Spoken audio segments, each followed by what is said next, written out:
You're listening to the Good Old Boys Fantasy Football Podcast. Now here's your hosts, Kevin, Derek, and Alex. Alrighty, welcome in, ladies and gentlemen, to another episode of the Good Old Boys Fantasy Football Podcast. I am Derek, and I am joined, as always, by your co-host, Kevin. Again, I nailed it again. We're off to a great start. Attaboy. This is, every so often, you got to get excited about the little things, man. That's the key to everything I've heard is, just enjoy the little things. So, nailing an intro. We'll take great joy in nailing an intro there. But hey, Kevin, you can't throw a no-hitter unless you strike out the first batter. So it's all good. We got that one knocked down. We're off to the next one. Little baseball analogy because, quite frankly, I don't know that they're going to be playing this season with the lockout, but that remains to be seen. But I'm doing good. It is Friday night. It is the last Friday night of the regular season. And you know what? I'm ready to try and make a little bit of money this weekend. I got a couple good feels on some of these games, I think, even with players popping in and out. And really, DFS is going to be a lot of fun this weekend just because there's so many values now because you're hearing players that are and aren't going to play. So I'm ready, man. We got a big full slate. Let's go ahead and knock them out. I like it a whole lot. So a couple of things of note here, just some programming things like that before we get heading into the show. First off, this is going to be the last Friday show that we're going to be doing for you this season. We'll be back. Yeah, we'll be back next year for the Friday night show to help break down all the games, a recap, all of that good stuff there as well for you. And we've got some folks commenting in here. Appreciate everybody chiming in. Bill giving us the thumbs up. I think he likes that, saying, let's go. I like it, Bill. And Nate, I see your question. We'll get to that question here in just a moment. And I'm going to bring in some housekeeping things, doing some tidying up. So first of all, this is going to be the last Friday show of the season. We'll be back next season for us. You can still catch the Sunday morning deal where we do with Detroit Beastie and talking some DFS lineups, all that kind of good stuff. During the offseason, we will be going year-round. We do this show year-round for you on the Tuesday night side of things. And so we will be back Tuesday, 11 p.m. Eastern. When we start breaking down teams, going team by team through all 32 teams and go in-depth, deep analysis, start getting y'all ready for the 2022 season there. So it's going to be a lot of fun. Absolute blast. And Kevin mentioned as well that there's a DFS slate and there's a lot of DFS type of things to go on there. And so a couple of things to also know. We've got a DFS game that we're playing here with the Good Old Boys Fantasy Football Podcast. Doing it over on FanDuel. It's a free game, all of that good stuff. If you guys want in, you want to play against the good old boys here. All three of us have a lineup set. Shoot us a DM over there on Twitter, Instagram, Facebook. Twitter's usually the easiest one, at Good Old Boys FF. And let us know that you want in. We'll get you in there and we'll play. But Kevin, before we break down the first game here, we've got Nate over there on YouTube. Appreciate you seeing you back in the chat here, Nate. Rashad Penny, Sony Michel, or James Conner. James Conner's out for me on this one. Only one? Yeah, I'm guessing only one. But I tell you what, we'll make this easy for Nate in case he needs to start 2 or 3. Rank them 1, 2, 3. Who you got? Damn. I think Penny's first. I think you have to ride that hot hand. And he's been consistent. They don't really have anybody else in Seattle who can run the ball. And quite frankly, the Seahawks have looked a little bit better because they've had a bit of a running game. So I think they see he needs that. He's playing for a contract at this point. So this game is a big, big game for Rashad Penny. Like, the Seahawks kind of know their fate. It's no surprise. But for Rashad Penny, he's playing for his next contract. Like, he is playing for his livelihood. He's trying to break off the stigma of, being hurt and all those types of things. So I like Rashad Penny, even though the Arizona Cardinals have done pretty decent against the run. They've also been worse at home than they are on the road. So maybe because they're playing in Arizona, Penny has another big day. But I do think he's the number one guy there.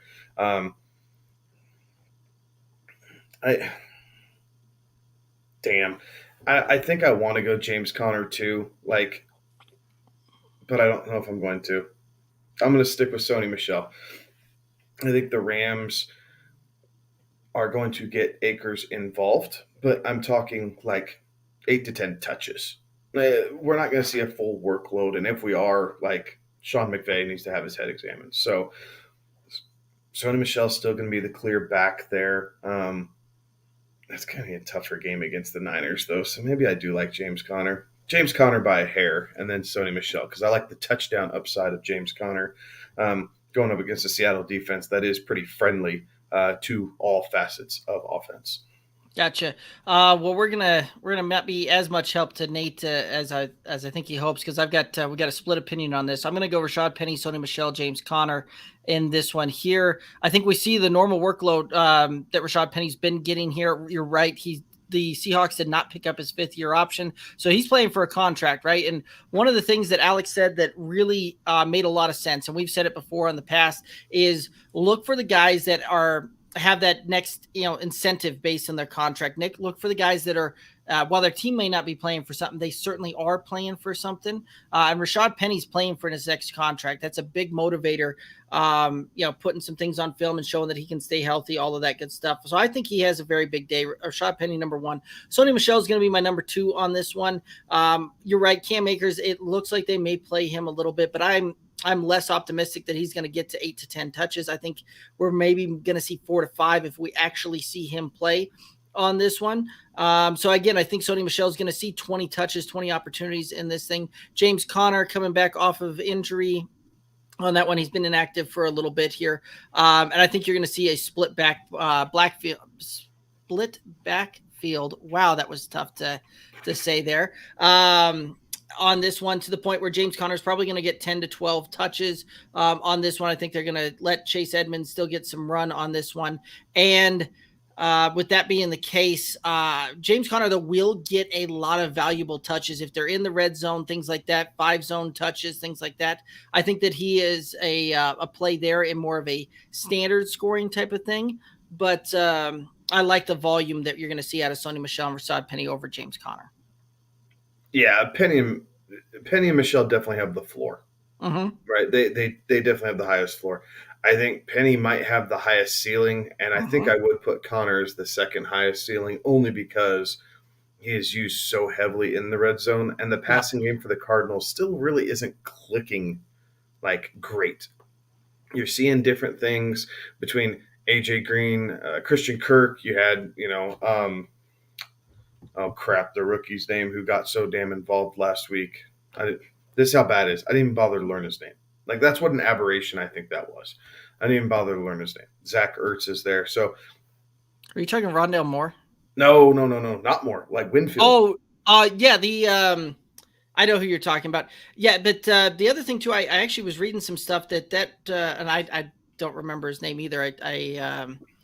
I can look it up here, but when it's all said and done, I did see some things that he and Kyler actually were roommates back in college a little bit, so they've got some chemistry there, things like that. So I don't know that. You don't know his name, he's Oklahoma boy? You can tell how much he played. I'd have to look that up. I have forgotten it off the top of my head, but Antoine Wesley. That's who it is. So I think that there could be some very interesting things there for that. But when it's all said and done, So we agree on Penny, right? Yes. Nate, so if you're looking for one guy, Derek and I agree, Rashad Penny's the guy you need to play. Yep. If you're looking for 2 or more, we do differ there slightly. He thinks Michel. I'm leaning James Conner. I like the touchdown upside. Sony Michel could go for 87 yards, and that's it. James Conner could go for 35 yards and 3 touchdowns. Mm-hmm. Like, that's just kind of how some of that game script could run, because they do use him in the red zone. So, dealer's choice. Penny number 1, flip a coin number 2. There you go. All righty. Bill chiming in. Kevin, Derek, I'm starting Schultz tomorrow versus Philly. I like that. What stat line could he have? Will the Cowboys starters play the whole game? I think that they do play the whole game. They're still fighting for some playoff seeding when it's all said and done here. But as far as Schultz goes, I think that you're going to see a pretty good stat line for him. I think that his floor is probably going to be somewhere around 4 or 5 receptions and 40 yards would be kind of his floor that I would put on that. Would not surprise me if you see him get into the end zone. So again, it's not going to surprise me. I think the best bet for his stat line is probably going to be about 4 receptions, 53 yards, and a touchdown is really kind of how I see that one playing out. Wow. Yeah, we're very much in lockstep. I was going to say 4 for 55. Okay. So, I mean, we're pretty close to that. The touchdown's hard to gauge with this team just because they do have so many weapons around the red zone. So if he finds a way to get into the end zone, that's awesome. Points in your pocket. But I do think 4 grabs for about 55 yards is pretty much what you should expect out of Dalton Schultz. Any more than that is like a huge bonus. Anything less than that, I don't think it shouldn't kill you coming from the tight end position. You should be able to make it up in other areas. But 4 for 55. So what is that? 9.5 points in a PPR league. Yep. And I think he'll have a very good game, right? You look at his last 3 games here, his least production game over the last 3 has been 6 receptions for 54 yards. Before that he had 8 and 8, 8 for 67, 8 for 82.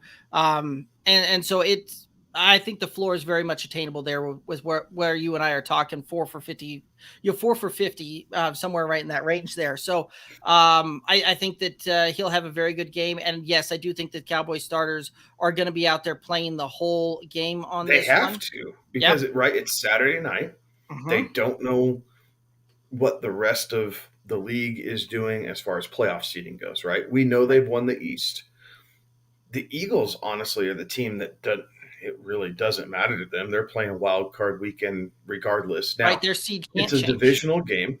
They get to, they can foil Dallas's plans of having the number 2 seed and make life difficult for Dallas. So sure, the Eagles are still going to play this game, but it's really the Cowboys are the ones that need this game. They need to get that good juju going after dropping the game to the Cardinals last week. Heading into this, they need this win, get back on the right track, start getting a feel for how this playoff scenario is going to work for them, and any chance that they have of making a Super Bowl type run in the NFC. I agree. Absolutely. So I like it. I like it a lot.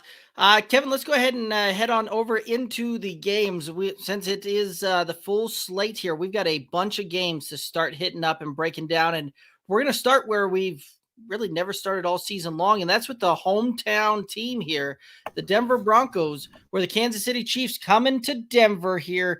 Kansas City favored by 10.5, over under 45. What are your thoughts on this game? Kansas City and over, and I just don't see this game being very close with Drew Lock at quarterback.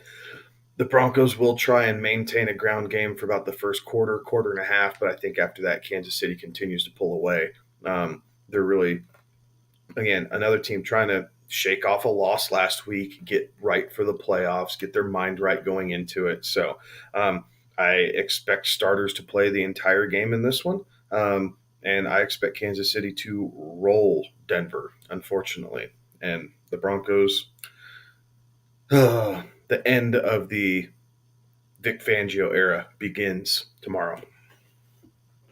Yeah, I think you're probably right there as well. On the fact that I think Kansas City is going to come out and because they got to win to make sure that they secure the number 2 seed on this one.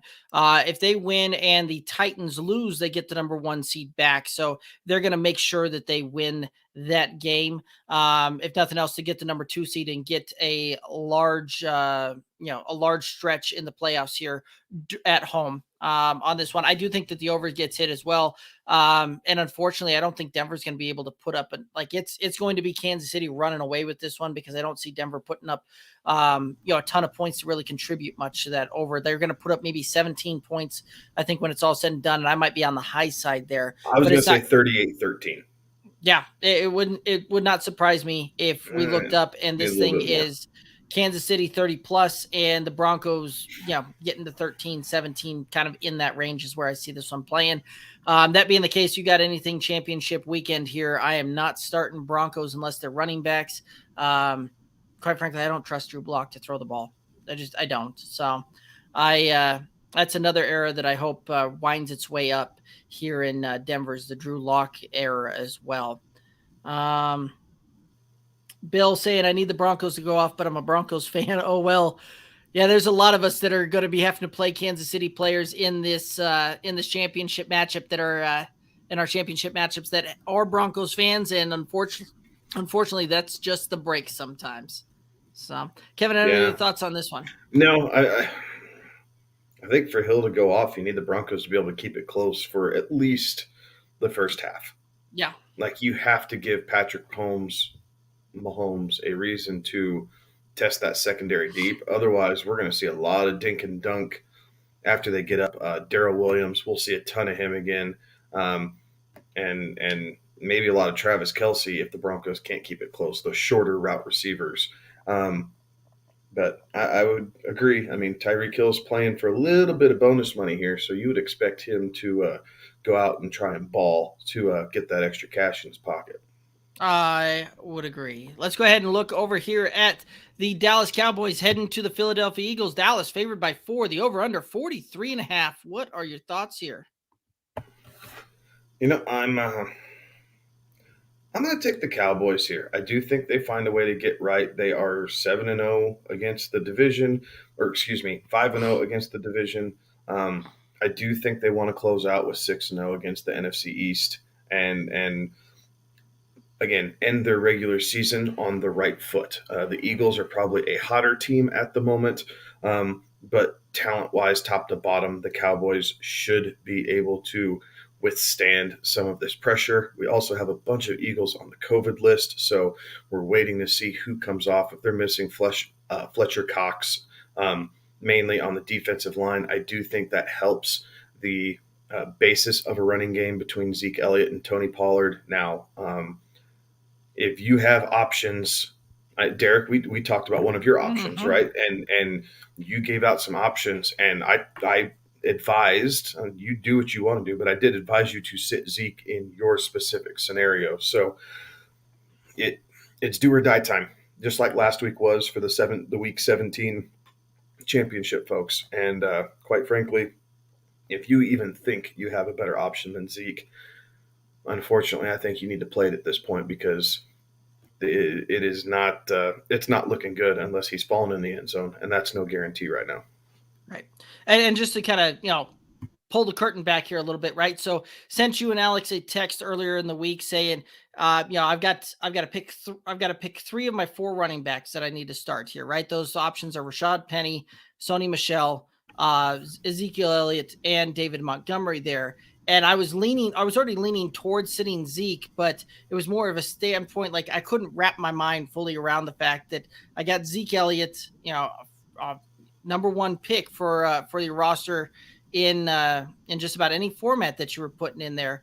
Has been, production wise, name value, all of those things are there in the past. And it's more of a case of just wrapping your mind fully around the fact that I'm going to sit my number 1 draft pick that I had for fantasy this year in championship week. Right. And I'm going to play legitimately 2 guys that I picked up off the waiver wire towards the end over him. So, one of those that there comes a time when you've got to pivot off of these big name guys in order to do that. And that's where our conversation fully went around this week. So, just kind of peeling the curtain back and letting everybody kind of see that this is some of the decisions and struggles that we go with and go through as well when we're setting lineups and we're going through some of this thing. So, yeah. Any other thoughts on this Cowboys and Eagles game?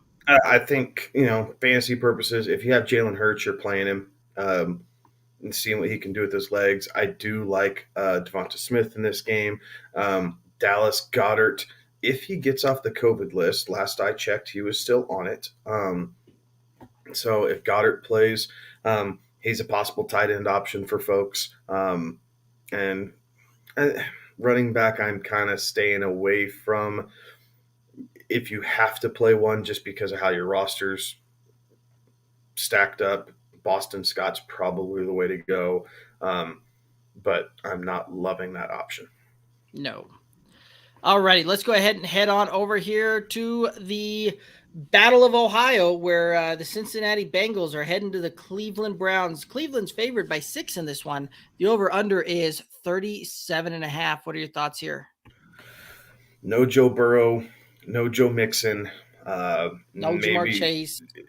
Is he for sure out? I knew they were talking about maybe just a dash of Jamar Chase. I thought I read something that they were going to sit their guys, and I could be mistaken on that, but I thought that they were sitting basically all regardless of if you have Jamar Chase this week, you do want to sit him. I do not think he's going to play all week or all game, and even if he does, he is not going to be putting up the performance that he shelled out last week with Joe Burrow this week. So Jamar Chase is a pine this week. I know we didn't cover that in our show on Tuesday, but now that we have the information, because I believe we had a guy call or message us about the Bengals, and at the time we thought they were going to play. Wednesday rolled around or Thursday, and it came out that they were all going to sit. So get Joe Burrow, Joe Mixon, and Jamar Chase out of your lineup. T. Higgins if you have to in deeper leagues, and Boyd. You can play Boyd if you have to in deeper leagues. I understand that. DFS play, Samaje Perine. I do expect a lot of Samaje Perine this game. As for the Browns, Baker's out. So and he's having surgery. Yep. So you're going to see a lot of Case Keenum. Case Keenum's your quarterback, but you're going to see a lot of Nick Chubb and Felton at running back. So I do expect that to continue. So I think I like the under in this game just because I think points are going to be at a big, big premium. And realistically, outside of Nick Chubb, I don't know that I truly trust anybody in this game. But you got to do what you got to do. Yeah. And Bill, if I was your opponent too, I would have been sitting Jamar Chase for Amari Cooper, another one that would be a little interesting as far as the season's unfolded. But Jamar Chase, I don't see him having much of a game in this one. And I think you're right. This is going to be a game that I hope gets buried as far as markets go. And we don't get this one in we won't get this one in ours because of the fact that we'll have the Broncos on the television here. But when it's all said and done, oh, I'm sorry. Yeah, right. It's Sunday. I was looking at the time. My bad. So again, I'm hoping we get a different game. I suspect we'll see the Packers game and probably the Steelers game. Yeah, you're probably right. Yeah, this game here is going to be one where I think points come at a premium. I do like the Samaje play, especially for DFS type of things here. And I like the Nick Chubb play. Other than that, you're right. I'm staying away from all of these guys. I think that, quite frankly, I think this is going to come down to who doesn't want to lose it more when it's all said and done. And the under is hit by a long shot. But this one's not going to surprise me when I look up and see a 13-16 type of game. So that's how I'm looking at that one. I think the Bengals cover 6. I don't think the Browns have 6 points in them now. No. Weird things happen this week, right? Like I am actively not betting this game, like just so everybody's on the same page. Like my prognostication on this game tells me that the Bengals kind of find a way to cover because they want to beat up on little brother here. But at the same point in time, the Bengals could very well yank everybody at halftime and just say screw it and end up getting the brake speed off of them. Yeah, that could also be true as well. All right, let's go ahead and head to Detroit where the Green Bay Packers are coming to town. Green Bay favored by 3.5, the over-under 44.5. What are your thoughts on this one? I like the Packers to cover, and I like the under. Yeah. So Packers will get their lead in the first half. I do expect people to kind of find their way to the bench after that. Corey Dillon is a good play this week. I do like that one. Or excuse me, A.J. Dillon. There's a flashback, Corey Dillon. Ooh. Right. A.J. Dillon, I expect him to be a great option this week. Amon-Ra St. Brown, I do expect him to get a good workload again. I'm not trusting any of the Lions running backs. Devontae Adams. If you have Devontae Adams, I think you do play him.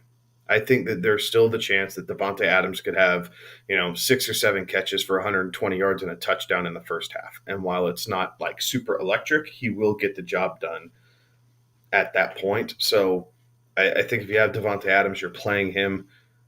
Aaron Rodgers only having one half to kind of play with in most cases, I'm wagering might be a bit tougher play, but Adams I do think gets there. Aaron Jones is kind of a gamble because he's going to be the first running back that they say, okay, good, and go hit the showers. They're going to let Dillon finish that one out and then plug in a little bit more depth there at running back to kind of salt the game away.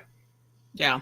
And this is an interesting one too, because you've seen the Packers over the last several weeks have double-digit spreads on all of their games. So this spread tells you what Vegas thinks of this game and how this thing's going to ultimately play out, with the fact that it's a 3.5 point spread. And this is things that you, myself, and Alex were all calling on Tuesday, that we don't think that the Packers are going to finish this game out. They're going to sit their studs. This is going to be one of those more so where we see them get ready. They go out there, but I'm going to treat them playing a full game more like a preseason type of game, where you're going to see them maybe get through the first quarter. I doubt we see them through the first half all the way through, but I do think that the Packers still find a way to win this thing. And I do like the under on this one, just the standpoint that I don't think the Lions have a tough time putting up more than 20 points. And in this one, I don't think the Packers are going to put up too many more than that. So it's not going to surprise me if I look up and see a 21-17, a 21-14 type of game in favor of Green Bay. So yeah, I'm going to take the under, take the Packers to cover as well. Any other thoughts? All righty, let's go ahead and head on over to Minnesota, where the Chicago Bears coming to town. Minnesota favored by 5.5. The over-under is 44. What are your thoughts here?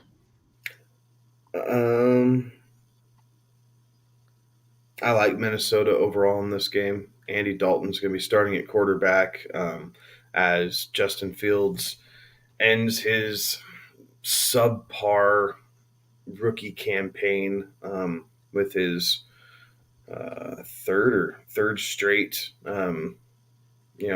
non-starting game here to end the season. So Kirk Cousins is back. I think he's going to feed his boy Jefferson. We'll see a bounce back there. So I like the Cousins play this week in fantasy.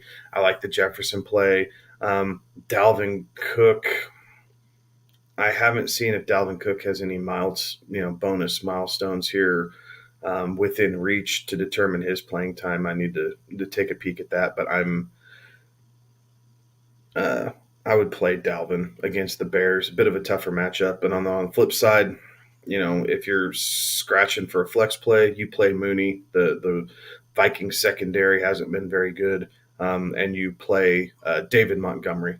He'll see a big workload this week as well. Yep, I would agree with that one as well.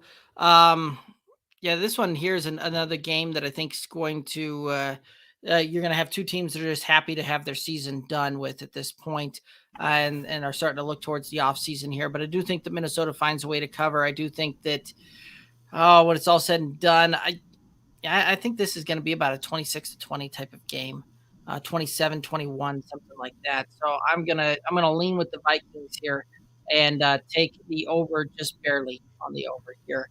Any other thoughts? Nope. All righty, let's go ahead and head on through to the New York Giants, where the Washington football team's coming to town. The football team is favored by 7. The over-under is 37.5 on this one. What are your thoughts here? Man, I like the Washington to cover this.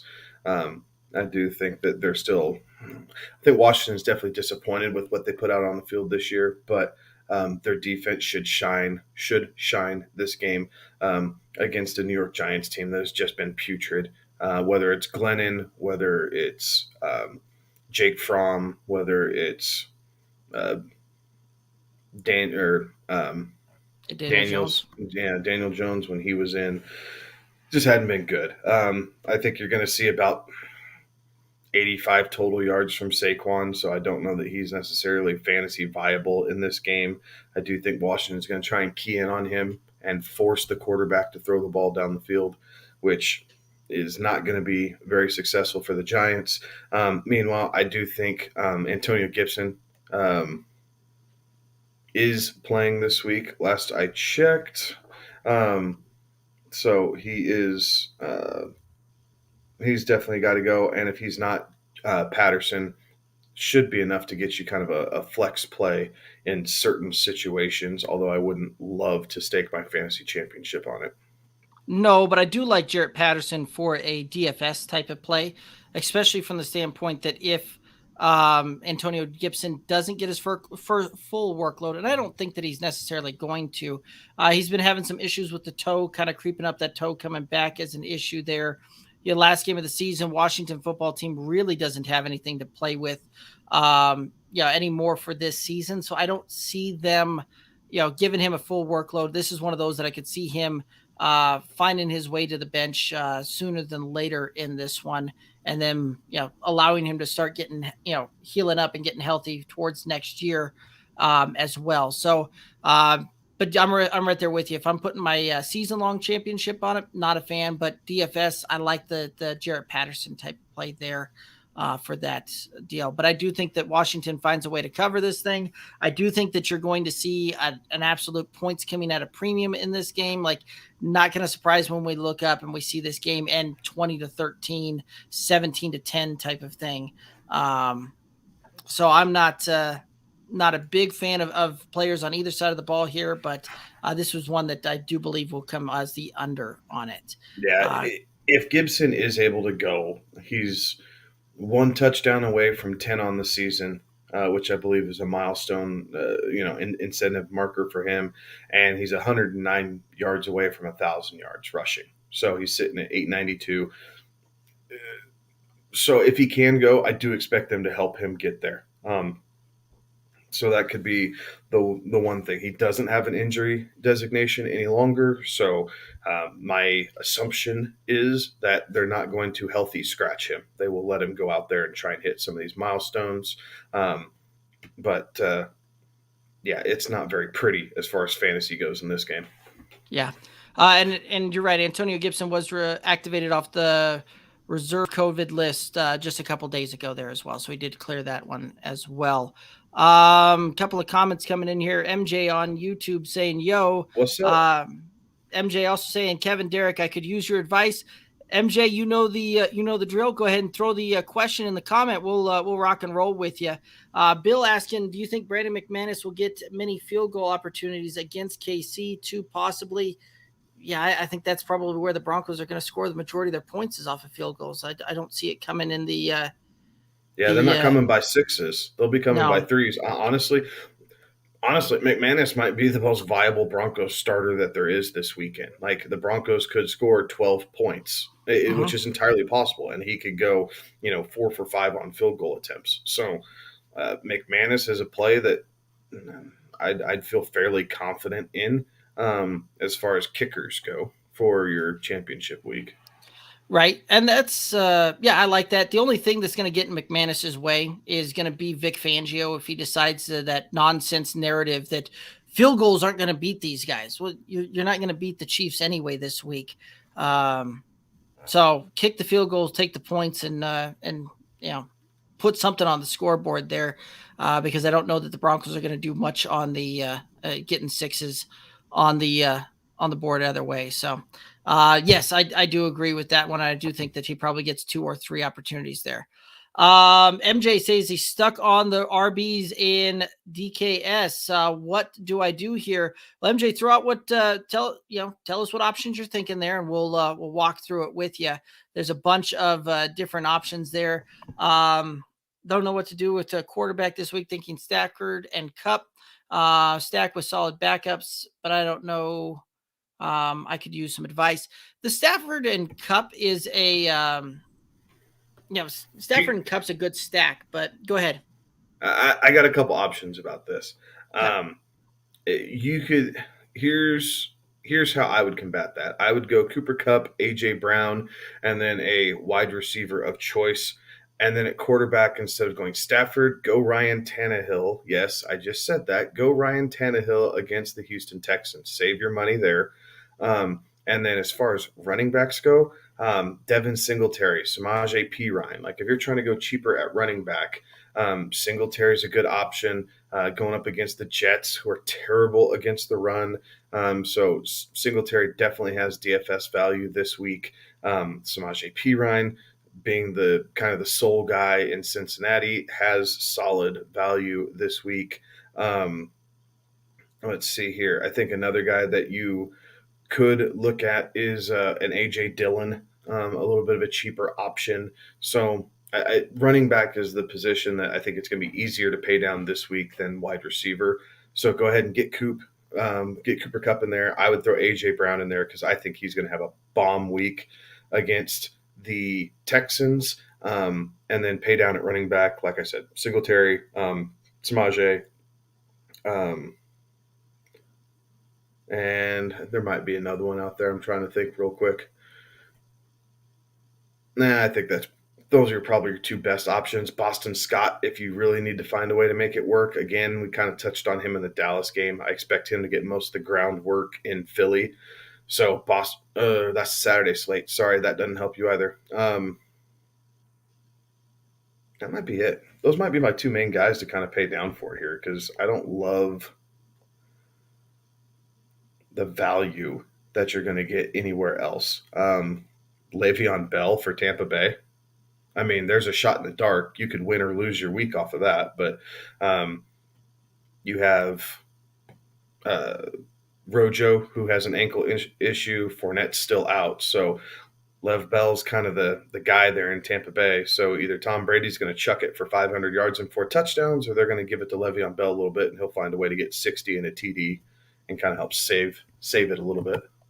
All right, so MJ's asking us to pick two between Elijah Mitchell versus the Rams, AJ Dillon versus Green Bay, Swift versus AJ Dillon versus Detroit, Swift versus Green Bay, and Foreman versus the Texans. Swift's a bench for me on that one. I think Foreman's a bench. Tennessee's been really good against the run.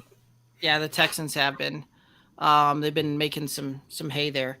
I like Dillon. I really do. I like Dillon there, and Elijah Mitchell, when he's played, has done nothing but 85 plus yards and a touchdown. Like he has been running back to gold, coming off the scrap heap of the waiver wire all season long. So Mitchell's, one of my little crushes this year as far as value, being able to pick him up and what he's done for me this season. So Dillon 1 for me, Mitchell's number 2.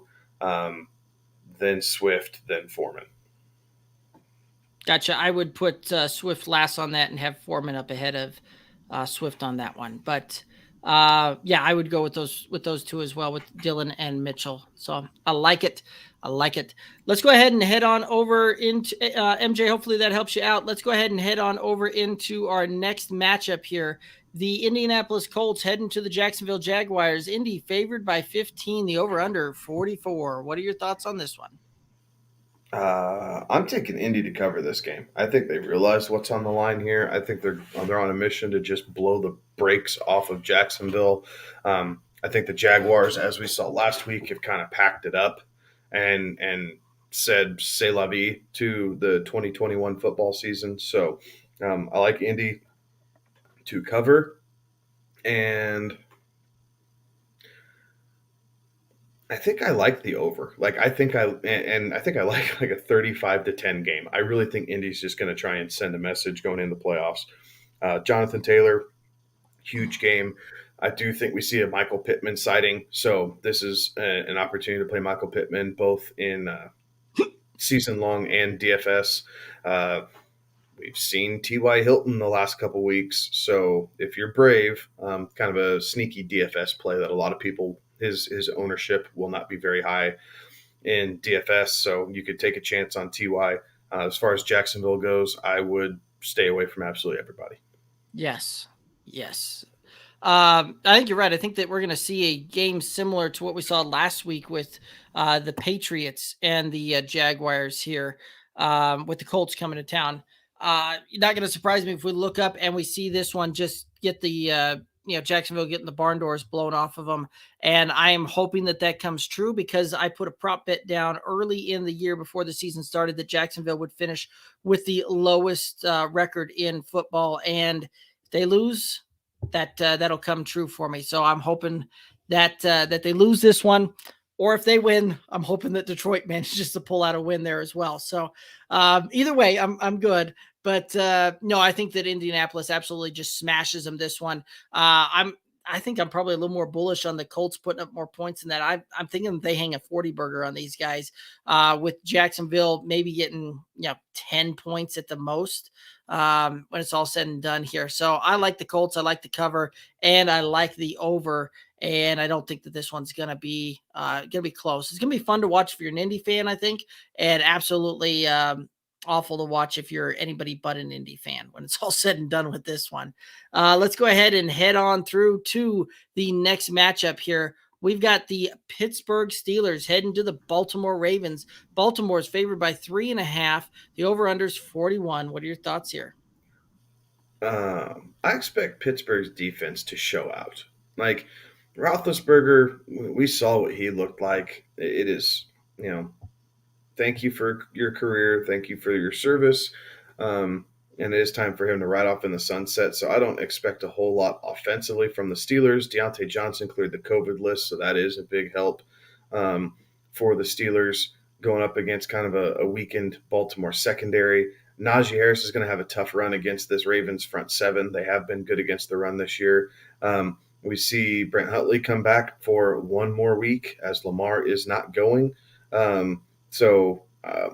Mark Andrews is a viable play in season long. I think he costs too much in DFS, as in his career he has never scored a touchdown against the Pittsburgh Steelers.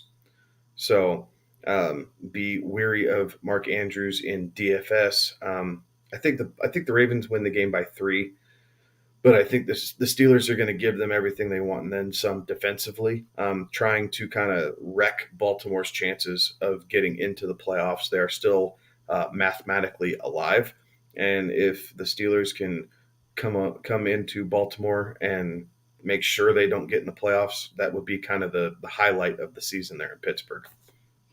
Yeah, it would. Interestingly enough, Mike Tomlin is manages to have a non-losing record again. I believe he's now in the 15th season, is the only coach in NFL history to have pulled that one off. So big accomplishment there. Not easy to win games in the NFL. So I think that I think you're right. I think the Steelers are going to come to town and they're going to give Pittsburgh everything, or the Ravens everything they want and more. I think I already saw where you're going to see Huntley playing starter in this one. I don't think you're going to see Lamar Jackson play when it's all said and done. And Huntley can provide a little bit of juice and can provide a little bit of electricity, but I don't think that that's going to be enough in order to do much for this one. So, I think that this one ends, 24-20 type of thing when it's all said and done. So I kind of like the over, and I think that the Ravens will find a way to win it, but I'm not confident on that spread there, even with it being 3.5. This feels like a field goal type of game.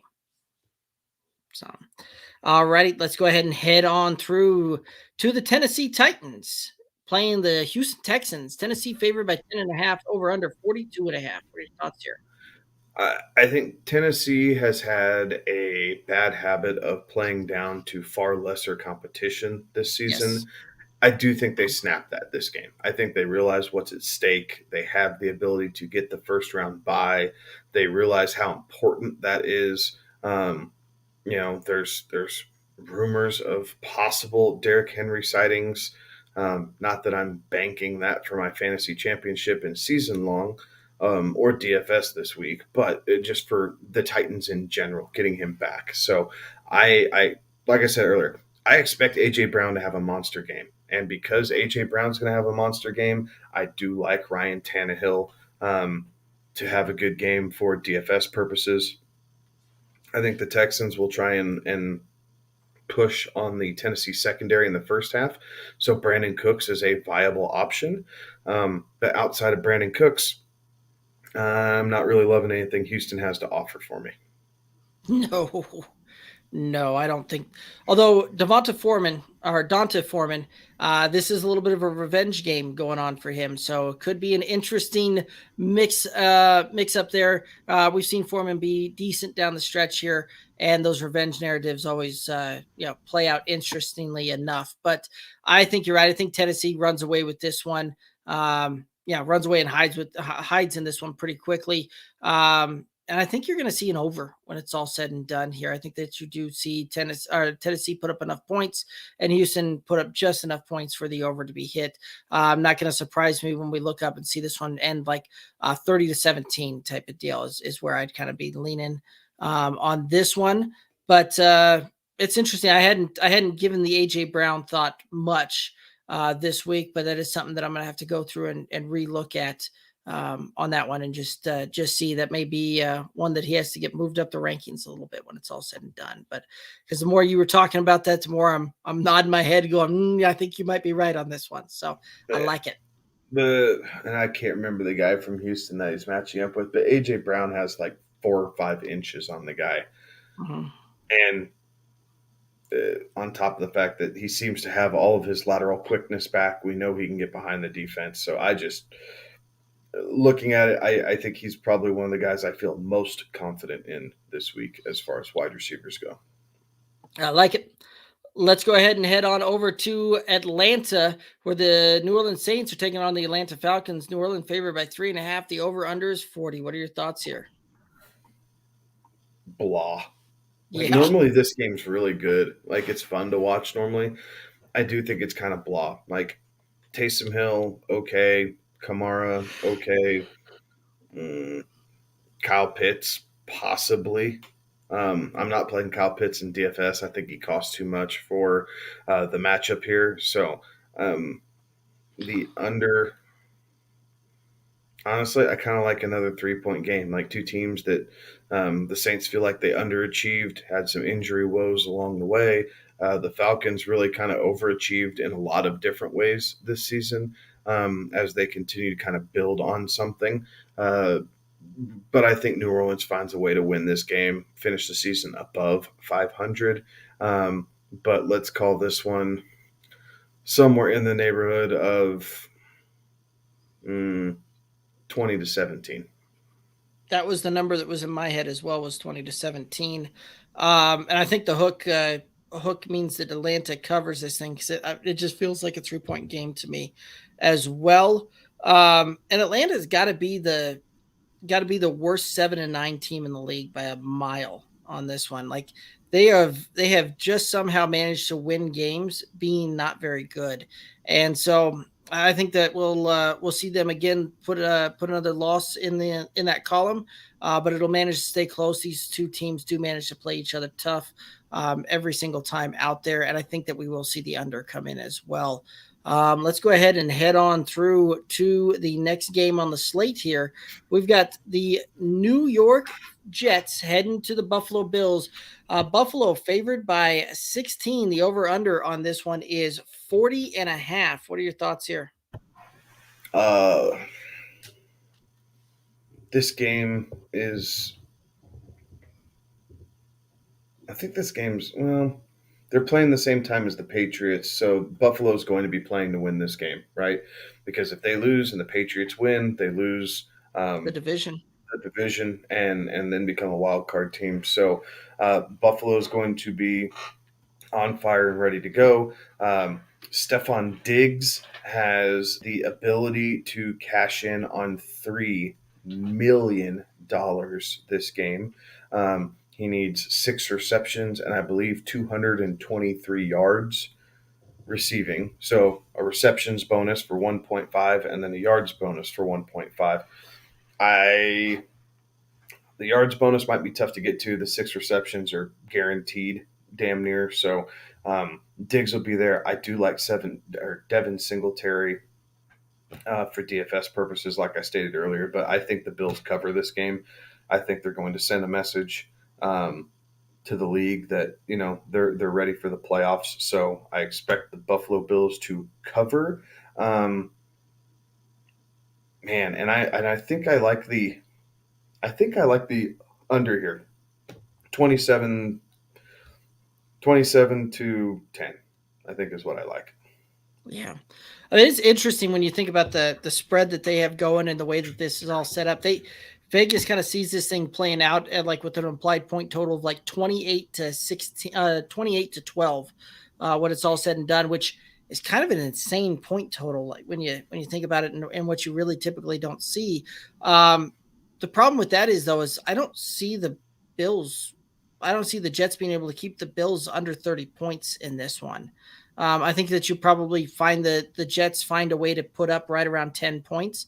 So I do like the over on this thing because I think you're going to see Buffalo get to, probably 35 points when it's all said and done. You're going to see the Jets probably right around 10 would be my guess on this one. And so I'm going to take the over. I think the Bills cover, and I think that this one is going to be a snoozer. And because of that, I think that you're spot on with your Devon Singletary call there. I think he's going to have a monster game, especially in the second half there.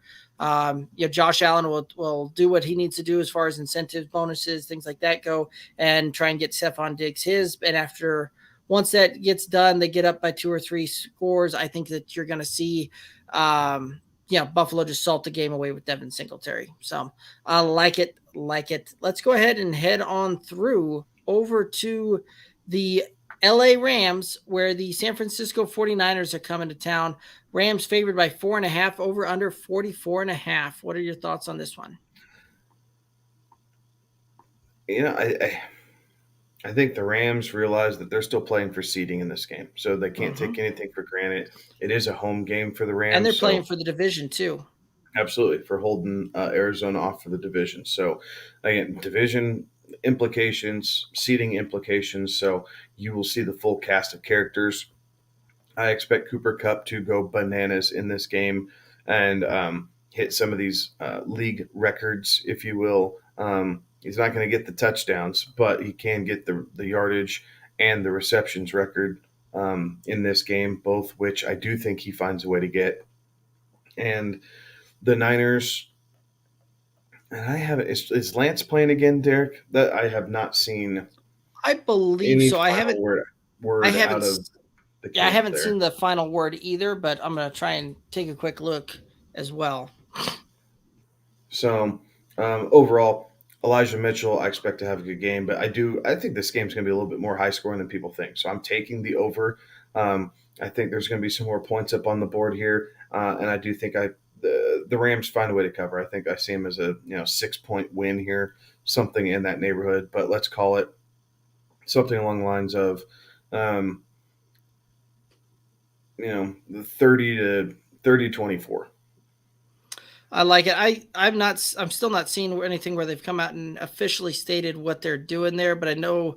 But I did find some stuff John Lynch was saying yesterday that both Jimmy G and Trey Lance are ready to go against the Rams this week. So it'll be interesting to see there. At this point, I think that the Niners are probably going to. That's tough to say there whether or not they trot out Jimmy G, who has been banged up there, or they go with the Trey Lance there. I think if Jimmy G is able to go, you're going to see them trot him out there and play with a potential quick hook for Trey Lance, should things start not looking good and things like that. But I do think that the Rams are going to win this one, right? They've got a ton to play for. Although Sean McVay, like Kyle Shanahan has had Sean McVay's number for several games in a row here. Like that has been the one thing that the Rams haven't been able to do is beat the Niners when it's all said and done there. I think that you're going to see this one end up in an over on almost I think you're going to see an over here. And I think the Niners cover. I think you will see the Niners cover this one. I think this is going to be a very, very tight competitive game that it's ultimately going to kind of come down to who has the ball last. The way I see this thing playing out there. So, I think I like the Niners to cover and the over in this one. It'll be interesting to see how that one plays out. Talk about two teams that don't like each other with a lot on the line. So it'll be interesting to see how that one comes to play. Any other thoughts on this one? No, sir. All righty, let's go ahead and head to Miami. The New England Patriots coming to town. New England favored by 6.5. The over-under is 40 on this one. What are your thoughts here? For all the same reasons that we were talking about with Buffalo. New England has the lead in the division. They are currently winning the East. They play the same time as the Buffalo Bills, so they're not going to be able to scoreboard. Well, there will be people in their ear giving them updates, but New England's going to play this game to win. The magic for Miami has run out. New England will have their number. I expect 6.5 is a pretty good spread for this game. I'm going to say New England covers. That defense is going to show up. We're not going to see a whole lot of production out of Tua. I believe Jalen Waddle will be held in check this game. And the Patriots will kind of roll on into the playoffs as AFC East champions yet again. Wow. So are you calling the you think the by touchdown? I thought the yep. I thought the Bills had the tiebreaker though on the Pats. Oh shoot, that's right, because of the that's where it was it's because of the division record. You're right, because Miami beat New England week 1. So you're right, they won't be division champs, but they will win this game. That's where I was confused at, because I was like, wait, we just called Buffalo to win too. So yep. Okay, I'm on the page with you now. So I think you're right. I think New England comes in and just takes care of business, New England style, so to speak, in this one. I think that this one, I don't think Miami's going to put up enough points on this, but I thought the same thing last week when I was calling for the under to happen with New England and the Jaguars, because I didn't think the Jaguars would put up enough points either. The Jags didn't. New England put up all the points on their own. Yes. So I don't know that we're going to see New England put up 40 points on the Miami defense here, but it's not going to surprise me to see them put up 30 in this one. So, and I think the Dolphins will find a way to hit double digits. So I like the over on this one. I like the Patriots to cover, and I feel like I've been saying over all week, but which is usually kind of strange because I'm usually the guy going, it's going to be an under game. But I think I'm liking the over. I think I like the Pats to cover, and I'm staying away from every Miami Dolphin that I can in season long here. And with New England, again, I'm pivoting if I can. Ramondre Stevenson makes a very interesting play. Damian Harris still has an injury designation on this one. And if he doesn't go, you're going to see Ramondre Stevens probably get 20-25 touches in this one. So monster workload and worth a play if you've got him. Go ahead and head over to the Arizona Cardinals, where the Seattle Seahawks come to town. Arizona favored by 6, the over under 48. What are your thoughts here? I like the over in this game. I think Seattle's kind of found a couple things here the last couple weeks. With the emergence of Rashard Penny, we saw Russell Wilson and DK Metcalf finally click again last week. So I think Seattle does want to end the year on a positive note. So they're going to give the Cardinals hell. Now, when it comes down to it, I don't think Seattle's good enough to hang in this game. I think they have too many miscues. So I'm going to take the Cardinals to cover, but I like the over. I'm gonna be right there with you on that one too.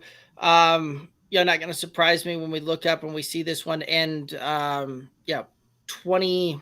I see it being about a 28-20 type of game, 28-21 type of thing in favor of Arizona there.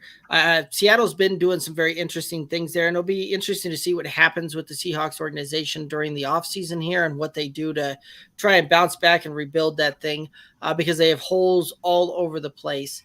But I think the Cardinals are going to do everything they can, because they're still fighting for seeding. They're still fighting for a division title. If they win, the Rams lose, then you'll see the Cardinals win that NFC West. So I think the Cardinals win, and they find a way to win at home nonetheless.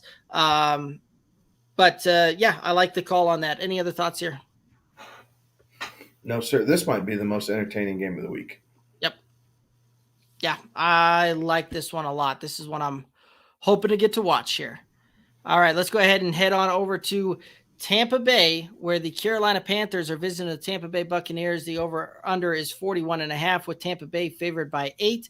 And the biggest question in this one, the biggest thing to look at is, the wide receiver core for Tampa Bay and who steps up in the absence of Chris Godwin and AB, who's now, officially no longer with the team. That news happening just a little bit ago there as well. More case, I just wanted to say that so I could see your head shake. But what are your thoughts on this game? I think Tom Brady's out to prove that he doesn't need all those weapons. He can do it however he wants to do it. Gronk is, I think, 6 catches and something like 80 yards away from a couple bonuses. So I do think Gronk is good for that. Probably a trip to the end zone. I think Mike Evans is going to play this game. So we might see Mike Evans with like 3 touchdowns in this game. Like, just Tom Brady will find ways to get them down the field dinking and dunking a little bit. And then when he gets into the end zone, he will look for Mike Evans early and often. So I like Tom Brady season long and DFS. I like Mike Evans season long and DFS. Same thing with Gronk. As far as the Panthers go, I don't know that I really like anybody. Sam Darnold, I think, is getting the start, but who knows if he even finishes the game. We might see Cam Newton pop back in. You can't trust DJ Moore. You can't trust Robbie Anderson right now. So I like Tampa to cover. I like the under because I don't think Carolina's going to be able to score enough points to hit the over. Yeah. The way that the over is going to get hit there is Tampa Bay puts up, like this could be one of those types of games that Tampa Bay puts up enough points to cover the over by themselves. I could absolutely see that one happening. And since that being the case, I think I'm going to take the over on this one because I think Tampa Bay puts up enough points that they'll be able to potentially do it single-handedly there. The Carolina Panthers, again, they're already starting to have to look towards the offseason and what does that look like? There's already going to be a coaching change come into play with the offensive coordinator, where they fired Joe Brady partway through the season. Does Matt Rule make it through this offseason as well? That will be an interesting thing to see. What do they do with the pieces all around there? So there's a lot of mystery that's going to be surrounding over the Carolina Panthers over this offseason. But the Tampa Bay Buccaneers, I think you're right. I think Tom Brady will come out here with some vengeance. I know there's some things that have been said about him in the last week in the media that I have a feeling that it will very much become he doesn't need some of these weapons. I think you're right there.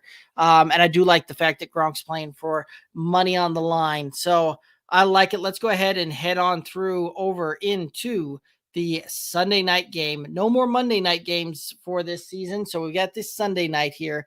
Spread 3 points in favor of the Chargers, over under 49. Chargers heading to Las Vegas. How you see this one shaking out?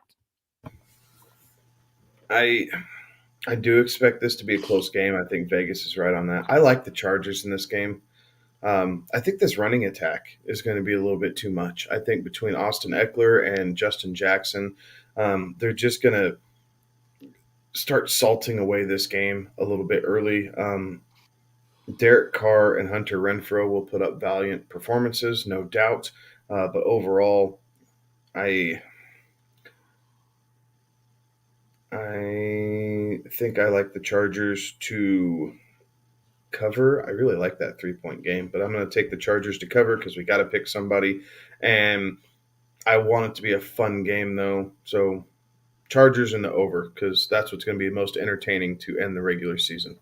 Right. I think that this one becomes a shootout out there in the desert. Not going to surprise me when you look up and you see this one become, 30 to 33 type of thing. And I think the Chargers do win this. But it's an interesting thing when I was looking through some of the playoff projections and things like that.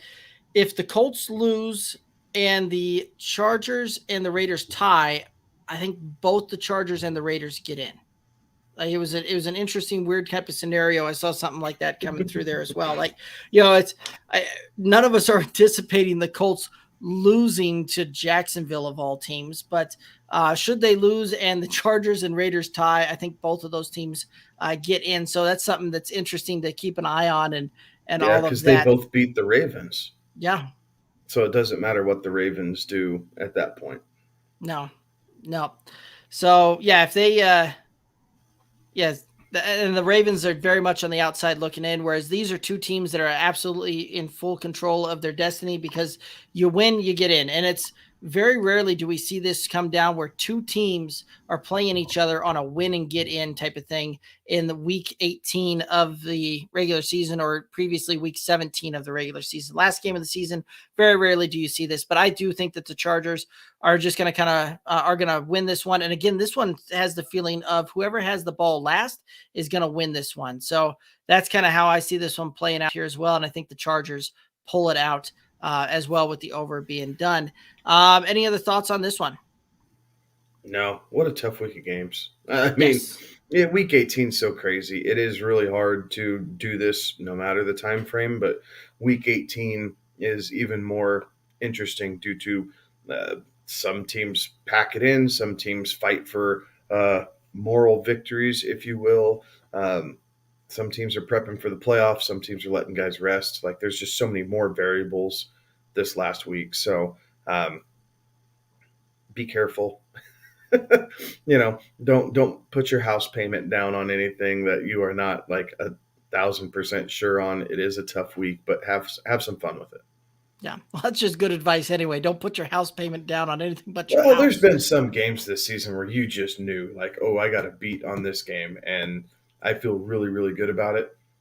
There's so many more variables this week. It's hard to get that true feeling. Right.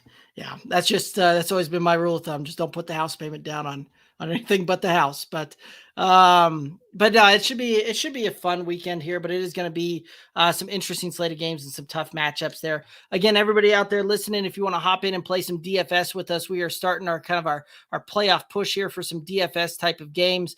Shoot us a DM on Twitter, Instagram, Facebook at Good Old Boys FF.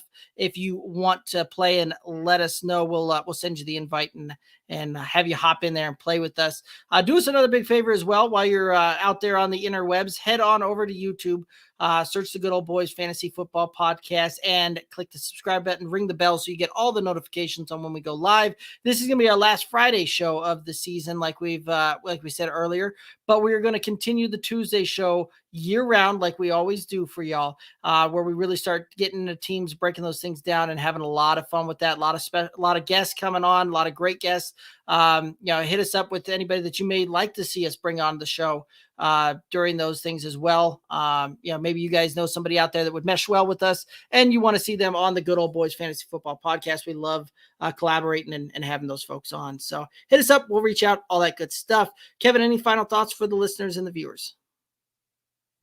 I think first and foremost is, thank you for everyone who's tuned in throughout the season, who's, joined in the show by asking questions and having comments, who's, been able to take some of this advice and turn it into successful seasons and hopefully a little bit of profit, right? So we do this for fun, but we're definitely happy when our fun turns into your gain. So thank you all very much and best of luck this weekend and throughout the playoffs. I like it. That's a ditto on that one. Cosign. I like it that much. That's going to do it for us. He's Kevin. I'm Derek. Nailed it again. We're like 3 for 3 in a row now. All right. We're on fire, cooking with gas. All righty, y'all. Have a good one. Be safe.